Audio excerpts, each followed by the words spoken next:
Assalamualaikum warahmatullahi wabarakatuh. Pamirsa subscriber ke Sunda anu satia satuhu manco di mana wae ayana. Dina dangat ayana urang neraskeun hanca dongeng ganjaran hutang kanyeri bagian kagenap. Ieu anu nganggitna Bapak Tatang KS. Sumangga supados teu nyangkolong ting kana waktos wilujeng ngadangukeun. Kunaon maneh teh Sarmat ngahariwangkeun pisan ngadon cocorowokan jeung kunaon teh ngadon bubulucunan kawas nu weureu. Abang kena kerti sendiri dan ayah bae pidorakeun teh. Aduh. Jawab si Carmat seri heula tepi seri koneng teu lapok deui nyarita. Nung mawi kawitna mah ngangse nu bau hangit-hangit abdi teh den. Irung ungas ingus di tadi disangke mah ceneng meyeum cangkang enog melem cangkang enog namung bau-bau nak di dieu ari tos kitu barang abdi bade ngarongkong majalah ajog-ajog jeletot we rarawasan mah asa aya nu nyocok panas asa kuseuna dina lebat lancingan heug mani dina pelebah sayang nasi jagur. Aduh, awedan bahasanya. Aduh, alah ya den. Aduh. Nari situ yahan ngejeletot panas kunaon? Ceuk Rohendi bari mencerong si Carmat keur seuri meningah heuy sarta pok ngejawab bari curug nunjuk ka handap. Ta ku eta pisan den. Si Carmat curugna nunjuk kana kuntung rokok meledug deket suku meja. Atuh kai bae Rohendi seuri meningah kai. Geus pok nyarita deui ka si Carmat. Mad Rohendi bari ngaliuk heula ka lawang dapur. Ari maneh geus lila di dieu? Aya we rupina mah den satengah jaman mah, jawab si Carmat bari rakatak ngabeubeuraan calanana deui. Tadi ajeuna nanyakeun urang henteu. Naroskeun. Naroskeun, jawab si Carmat bari ngareret. Kumaha kitu den? Lain ayeuna kieu, maneh jung bae balik. Ngan kaeujana nu itu wayahna maneh nyimpang bejakeun urang keur dinas luar heula kitu nya. Bisi nanyakeun deuk lilanteuna bejakeun bae ku maneh duka saminggu duka 10 poe lantaran deuk tuluy ka Semarang. Amatnya mad. Mangga den. Siap lah, jawab si Carmat bari mukakeun pantau geus kitu tuluy ngaleos tapi batina boga rasa curiga terhadap Rohendi. Sanggeus si Carmat jauh gek Rohendi diuk bari rumahu sarta sirahna tungkul buukna diramesan kawas-kawas aya nu dipikiran. Teu lila eulis Marlinah norojol ti tukang kalawan panonna carindul kusabab waktu tadi Rohendi nyamperkeun ka tukang teh ngadon hoghag tina urusan ditanyakeun perkara motorna. Kang Rohendi, eulis Marlinah sorana manipura serta tuluy diuk. Cing engkang abdi nyuhunkeun penjelasan dupi engkang teh sering taramulih sok ka mana bae. Atuh engkang teh sing kagungan emutan we ngantun-ngantunkeun abdi anu sakieu teu aya rencang mani asa cuang cieung sakinten waktos aya keneh si bibi teu patos keung teuing ulah pleng-plengan teuing atuh engkang angkat-angkatan kedah tiasa ngabagi waktos. Ieu eulis soal lu jadi salaki indit-inditan teu kudu ikut campur kalawan ulah loba pertanyaan ka mana mendina. Perkara lalaki mah loba urusanana oge sanajan kumaha-kumaha tina jalan engkang indit-inditan moal bisa dihalangan. Sajabana ti kitu tugas engkang di kantor teh kacida pisan beratna beda deui rejeung pagawe nu sajen. Ngarti? Jawab Rohendi bari mencrong. Atuh upami engkang didamel abot-abot teuing mah atos bae liren milari deui pada melanu sanesna. Abdi mah nyaurkeun kitu sotenan hawatos ka engkang. Sarengna deui tong popohoan teuing pira kadar awak duaan sanaos ceuk cohagna usaha dug hulu pet nyawa ge sakieu keneh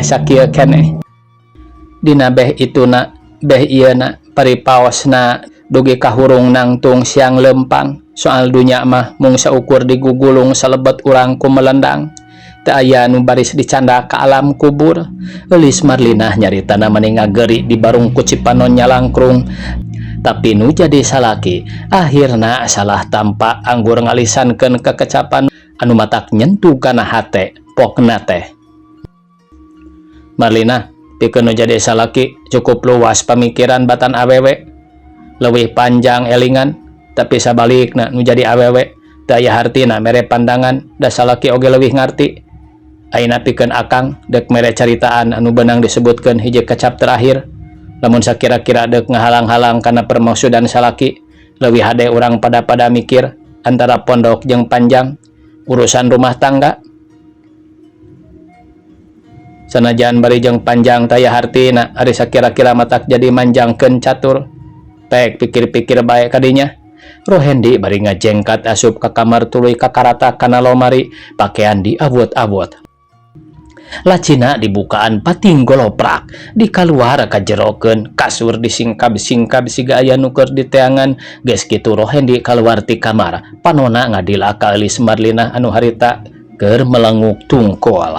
Hatena lelenyapan ngadenge omongan nu jadi salakina tidinya Eulis Marlina ngojengkang asup ka kamar. Geus kitu bluk nangkuban setengah ngabebetkeun maneh tuluy ngaguk-guk cerik siga nu kanyerian. Rohendi mah harita sanggeus Eulis Marlina keur cerik di kamar teh anggur gek deui diuk ditungtungan ku rumahuh, netelakeun hatena loba kapusing. Cenah Rohendi ngarahuh. Asara rudet teuing hirup teh lah. Balik ku balikna digamreng, ari teu balik kawajiban jeung ku bawelna keur aya nama Marlina teh. Segala ditanyakeun itu teh ieu teh mana sakieu lalaki geus 2 bulan teu digawe. Mana sukai sih meredih hayang dipangyieunkeun imah, sedang nyeun imah teh moal cukup ku 10-20 ribu, minta ka kolot moal nya dibere, sedangkeun kolot ge bereun aing keneh, nginjem kami toha nya kitu keneh, ongkoh mah aing geus boga hutang gede naker can kabayar. Ari teu dicumponan ka hayangna sukai sih kumaha deui, sedang manehna nya ge kasebut nu anyar sakitu hemana ka aing. Kalawan sakitunya aheunana ka kolot aing, maka daek mahanan oleh-oleh ti lemburna. Sedangkeun Marlina dipihukum geus aya hampir 7 taunna, can pernah ngirim bungkusan kosong-kosong acan ka kolot aing. Lamun seug aing teu bisa nyumponan kana kahayangna sukai sih, pasti saminggu sakali aing kudu ka talaga. Ari nepungan teh mangkaning ongkosna teu mahi ku 200-300 encan kikirimanana. Leuheung lamun boga duit bae keur ongkosna jeung ti mana deui. Ayeuna mah teu boga arepkeuneun, da puguh digawe geus dikaluarkeun. Kaya kieu mah aing deuk ngejat bae heula neangan pakasaban deui di Jakarta. Meunang 2-3 bulan mah kana naon bae samanggihna. Najan kuli pelat ge teu jadi halangan. Moal matak era da di tanah batur, manasina di dieu tangtu kanyahoan ku babaturan. Kitu cek garendang dina lamunanana Rohendi dina waktu eta pikiran ngarasa baluang. Geus kitu ngorejat nangtung tuluy ngalengkah asup ka kamar, ret panon ngarindat siga nu gemes ningali Eulis Marlina can repeh-repeh tina cerikna. Tapi ku Rohendi teu diharu ganggu anggur reket bae muka lomari, nyokot papakeanana aya kana 4 setelna, diasup-asupkeun kana jero tas. Serelek seletingna ditarik, tasna nutup rekep nakara. Ngadenge sora nu nyarelek panon Eulis Marlina ngareret ka gigir katingali tunjangeunana aya tas pakaian. Atuh korejat wae Eulis Marlina hudang sarta ngajega dina lawang kamar siga nu ngahaja ngahalangan Rohendi. Bari kituna pok nanya, "Kang, bade angkat ka mana nganggo nyanak anggoan sagala?" Marlina, tong make tatanya sagala, tiap-tiap lalaki indit berarti dek balang siar pikeun nyumponan keperluan hirup rumah tangga. Jeung deui naon hartina make ngahalang-halang kana permangsudan lalaki. Eueuh gunana Marlina pikeun akang ku waktu ieu entong boroning dihalangan ku pamajikan, dalah dihalangan ku gunung gede, hamo ditabrak. Akang kapaksa dina saat-saat ieu arek ngadan usaha di Jakarta. Engkang bade usaha di Jakarta? Tanya Eulis Marlina ngarasa kaget. Bener Marlina? Kapan engkang teh sanes nuju didamel?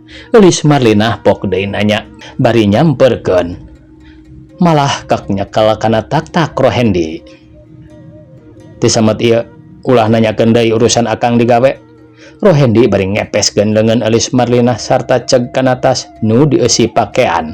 Kalawan teu ngareret ku sabelah mata Rohendi tuluy indit nyarita deuk usaha ka Jakarta. Sanajan teu matok kaharti ge caritaan Rohendi kitu eulis Marlina kacida nyerina. Ati asa digerihan hinis, jajantung ranyud asa didudut, raga asa ngalongkewang. Leuleus lir kapu kaibunan anu geus teu kaampuh deui ku pisediheun blok bae eulis Marlina satengah ngabebetkeun maneh deui kana kasur dibarengan ku sumambat kanu kawasa ceuri kapati-pati. Duh ampun Gusti, nakunaon atuh salaki abdi bet janten robih kitu, sinareng totonde naon anu tumiba ka awak abdi. Nuhun Gusti yang Maha Agung, mugi masihan kakiatan kana batin abdi. Abah, mak, nah atuh bet janten tega deui ka diri abdi. Meuni teu aya embol-embol ngalongok abdi anu sakieu nuju nyandangan ganjaran. Asa piraku dugi ka teu aya pirasat naon-naon ka salira abah atanapi ka emak. Leng eulis Marlina kapaehan teu inget di kaler kidul bumi alam asa tungkeb ngerug-rugan dirina nu keur sedih kingkin.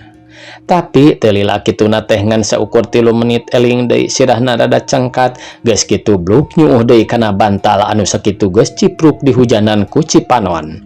Heuleut 5 menit kadenge soratan patinggal sorak lalaki nyarita mani atra ngagalindeng pokna teh. Dadeuh teuing Nyai Anaking, teu nyana hidup bakal nyangga ganjaran anu teu disangka-sangka. Boro bapak teh geus buleud kapercayaan ka hidup ditinggalkeun anu salanggengna. Hidup teh seolah-olah dirusiahkeun. Dedeuh teuing geulis nepi ka teu kungsi panggih deui jeung bapak. Kalawan nepi ka teu apal di rupa bapak. Nya ieu pisan bapak hidup teh geulis. Ngandalah di kumaha lain bapak tega, lain bapak teu nyaah ninggalkeun hidup ka alam kasucian. Tapi sakituna deui ulah rek dijieun leutik ati pun bae da geus milik diri kulak canggem bagja awak hidup pe ku bapa hamo didoakeun munggu syariat anggang sotenan tapi hakikat mah teu weleh nampu. Bisi hayang nyaho imah bapa tuh di belah wetan handapeun tangkal jarak pasti awal akhir hidup nyaho imah bapa. Jap las sora nu bieu teh dadak sakala teu kadenge deui nepi ka eulis Marlina ngorejat hudang panon rarat-reret pikiran asa teu paruguh sarta pok nyarita sorangan. Astagfirullahaladzim, saha nu nyarita bieu teh jeung mana jalmana? Ngimpi kitu, piraku aing ngimpi da teu sare tapi naha aya sora nu ngomong eueuh buktina jeung make nyebut-nyebut bapak sagala. Piraku abah ka dieu teu katempo onaman ku panon sorangan. Saha anu disebut bapak teh? Saha?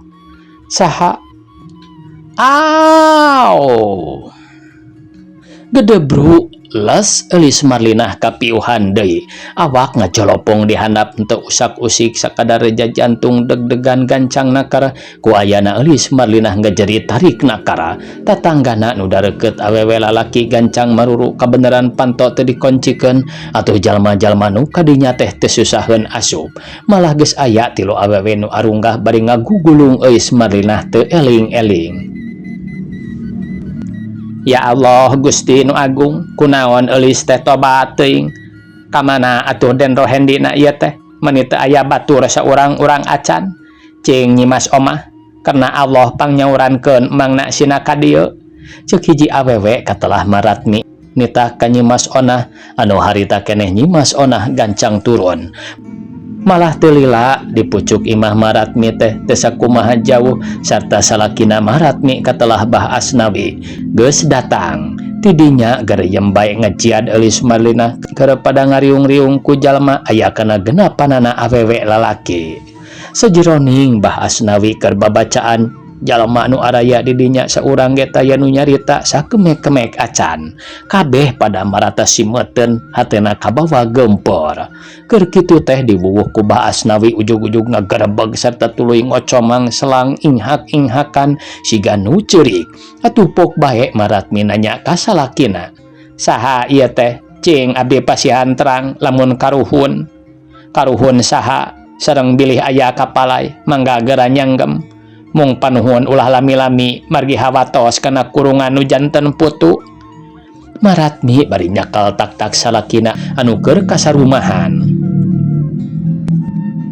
Ditanya kitu teh teu waka-waka ngajawab anggur pok bae salah saurang lalaki anu harita aya di dinya ngado nyarita kieu ka baturna. Tah kabeneran euy Eman, abah si laing kadatangan karuhun, pe kadinya teh nyakeun nomor buntut, sugan we dibere nomor jelas, urang pasangan kuduaan, ceuk ka Mian, nyarita kitu ka Eman. Ah, si Mian mah sok nu lain-lain, make rek nanyakeun kode sagala ka karuhun, bet bari nage boro-boro karuhun anu teu nyaho-nyahoan acan kana urusan nu kitu, dalah si laing ge nu saban poe ngocek kode, teu waleh medok bae. Soal eta mah teu kudu nanyakeun ka karuhun, tergantung kana permilikan jalma. Tembal Eman malik nyantor atuh jep bae ka Mian rek ngomong deui kulantaran Maratmi keur meuleuh menyan. Bari gegereuyeman sangkan anu nyurup ka salakina bisa nyaritakeun saha-sahana. Sanggeus Maratmi babacaan teu lila salakina anu kasarumahan teh nyarita kieu. Bisi anjeun teu kenal, ieu teh bapana Ulis Marlina nu kasebut kindi teh. Pangna kuring datang ka dieu taya lian ngalayad nu jadi anak, tapi buktina nu jadi anak keur manggih kanyerian. Tah ku ayana kitu batan nu jadi anak sangsara leuwih hade ku kuring arek dibawa ayeuna. Oh, janten ieu teh ramana Eulis? Tanya Maratmi diuk nangised ka hareup. Nya, ieu bapana Ulis Marlina, tiba heula kuring can panggih. Jawabna Bah Asnawi. Nuhun dilayad mah tuang putra kuno janten ramana, namung panuhun ulah gaduh emutan bade nyandak, margi eyang mah tos raos linggih di alam kasirnaan. Anggur doakeun bae nu janten putra masing aya dina kajembaran, ulah gaduh raos salempang da aya nu langkung wajib sipatna nu janten carogena. Ayeuna mah atos bae gara mulih sing hawatos kana kurunganana. Maratmi bari sebrot banget Bah Asnawi dibura ku cai atah atuh goledag bae ngadang. Malah teu lila Eulis Marlina ngulisik lilir panonna rarat-reret setengah ngimpi serta tuluy nyarita. Geuning seueur tamu ieu teh, aya naon wa? Eulis Marlina nanya ka Maratmi bari batin mah ngarasa kaget. Teu aya naon-naon Neng, sejak ameng bae wireh tos lami teu tepang-tepang. Dupi Neng kunaon teu damang? Jawab Maratmi tuluy malik nanya kalawan ngareret ka salakina anu kakara ingat. Teu kunanaon wa. Ieu we rada parwiyeng puguh abdi teh, tos 2 dinten karaosna lieur sareng sarebel bae. Awak ramoh poe tareunangan, jawab Eulis Marlina bari ngorejat hudang. Har, geuning aya Wa Asmadi sagala ieu teh. Mohon Neng, sami-sami wage ngalayad, muga ulah kateterasaan teu damangna. Kon jamak da adat-adatnya jalmi mah kedah dipuragaan, tandaning diangken umat pangeran. Dupi aden teu katinggal-tinggal, nuju angkat ka mana Neng? Jawab Bah Asnawi anu satuluyna nanyakeun Rohendi.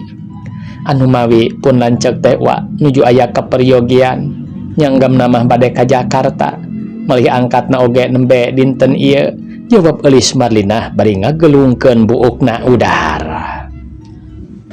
Arkutan ka Jakarta aden teh, panginten teu katinggal-tinggal ku Wa, rupina ngalih didamel Neng. Laras Wa, biasana teh bae tugas luar. Maklum ari nu kuli mah di bawah parentah dunungan, carek kitu teh teu tiasa nolak deui. Nuhun wae Neng, mugi-mugi tuang raka aya dina kasalametan, kalayan papendak sareng kanugrahaan. Neng, Wa teh sanes kirang upami bade permios bae mergi itu dirorompok teu aya sasaha. Eta mah kitu bae Neng, mugi-mugi sing enggal damang. Hayu atuh mana deuk ayeuna bareng balik. Jung bae ka ditu abahna ti heula, keun kuring mah engke pandeuri. Jawab Maratmi bari ngareret ka salakina. Hatur nuhun atuh Wa, mending barubahkeun kasadayana, jawab Eulis Marlinah bari teu waleh imut tanda ngahargaan ka Sema. Sawangsulna Neng, mangga atuh. Mangga wa wilujeng angkat, jawabna deui Eulis Marlinah. Geus kitu mah jut bae Bah Asmawi turun, malah eman jeung baturna milu turun sarta tuluy ngaleos baralik. Teu lila ti santas Bah Asmawi balik. Pok deui Maratmi nyarita nanyakeun bapana Eulis Marlinah, kituna teh siga nu panasaran. Sanes Neng, wa teh bade tumaros, dupi tuang Rama aya keneh. Pun Bapak, kan tenan bae aya mah wa.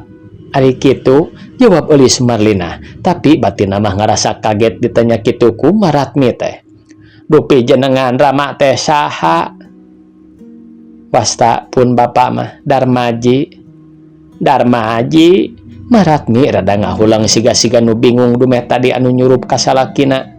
Bapana Eulis Marlinah katelahna kindi, tapi ari ditanyakeun ka jinisna sajabana aya keneh teh ngaranna ge beda ieu mah Darmaji. Tapi teu lila Maratmi nyarita deui. Ieu Neng, sayaktos nama anu matak wa ka dieu teh. Wireh nguping swanten Neng tadi ngoceak. Waktos ibi ka dieu Neng kasampak nuju teu emut-emut. Atuh enggalna. Lajeng ku uwa pameget di jiad. Ari tos kitu uwana kasarumahan, aya nu nyurup ka uwana teh ngangkenkeun Ramana Neng, jenenganana kindi kitu.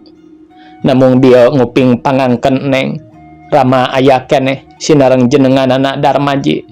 Tah ku ayana eta uwa teh ngaraos hemeng, nah anu mana saleresna Rama Neng. Da sapiraku deui uwana bobohongan onaman, api-api kasarumahan. Sinareng sifat jalmi nu aya keneh di dunya mah tara nyurup. Da biasana oge anu tos tilar dunya, asa rada pabulit uwa mah Neng. Ih, nalaras uwa pameget kasarumahan, tanya Eulis Marlinah siga nu kaget. Leres Neng teh geuning parupuyanana ge aya keneh. Tah ieu gelas tilas cai atah. Kanggo naon uwa akon-akon, da sanes murang kali, jawab Maratmi bari nembongkeun gelas kotor urut cai atah. Dina sajero 5 menit antara Eulis Marlinah jeung Maratmi saurang ge teu aya nu lemek nu nyarek ngadon pating harulang bari bibir rapat. Malah Eulis Marlinah mah make nyurucut cimatana naon sagala tina ku ngarasa sedih. Tapi najan kitu ge teu burung nyarita sorana rada peura. Wa, abi mah ku ngupingna wa pameget kasarumahan kitu. Kalayan anu nyurupna ngangge nyebatkeun pun Bapak. Asa nambihan poek emutan. Da biasana oge anu sok nyurup mah jalmi nu tos teu aya samodela karuhun. Sedengkeun pun Bapak aya keneh. Tanya Eulis Marlinah bari sirahna cengkat tuluy neuteup bangun nu heran. Nu mawi wage kitu Eulis, emutan teh ngiring kacandakeun teu ngartos. Piraku uwa pameget akon-akon. Atanapi kasarumahan bobohongan mah da pada nyaksian. Tapi cing hayang nyaho uwa bade wangsul heula. Urang naroskeun bilihnya uwana heureuy. Nya kitu eta mah aki-aki teh sok ngalonyeng. Mangga wa bade mulih mah, namung omat ulah henteu ka dieu deui. Margi abdi asa keung teu aya sasaha. Ari kahoyong abdi mah sakinten wa teu kagungan damal di bumi, atos bae di dieu ngarencangan abdi. Perkawis tuang-tuang kitu, sawios kumaha abdi, jawab Eulis Marlinah nyaritana meuni siga nu bung ditinggalkeun. Insyaallah Eulis, tangtos wa ka dieu deui. Ieu ongkoh wa teh ingat kana cocooan hayam. Bilih teu acan ngarampih, tangtos uage ka dieu da moalami barisakan tenan ngabantun samping, jawab Maratmi bari jung nangtung tuluy ngaleos kaluar dituturkeun ku Eulis Marlinah sasemet lawang. Geus kitu mah bus deui asup ka kamar ngadon lelempangan kalawan hatena tetep loba pertanyaan barang nu teu kaharti. Meniras ingat kanu jadi salaki bebejana arek usaha ka Jakarta. Tidinya berai muka laci lomari katingali aya foto manehna ngarendeng jeung salakina waktu keur baheula di rapalan. Ana lenyap teh hate Eulis Marlinah meninggal lenyap gancang disimpen deui kalawan lacina ditutupkeun. Waktosna kabujeng see pamiarsa sakitu anu tiasa kapihatur. Wassalamualaikum warahmatullahi wabarakatuh.